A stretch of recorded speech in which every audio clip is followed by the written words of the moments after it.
Hello guys, in this video I'm going to show you how to create a route plan on the Zapmap application.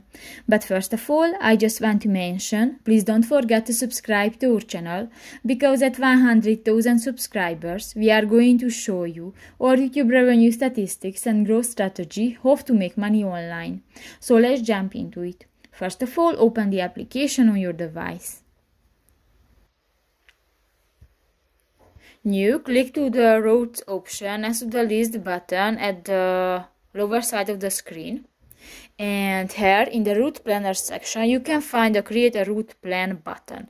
Click that and you can add the starting location and the destination, and you can add stop, and you can add return journey to your planner, and you can add different options to avoid motorways, tolls or ferries. And if you want to select one, just click to the square icon and click to the next step button.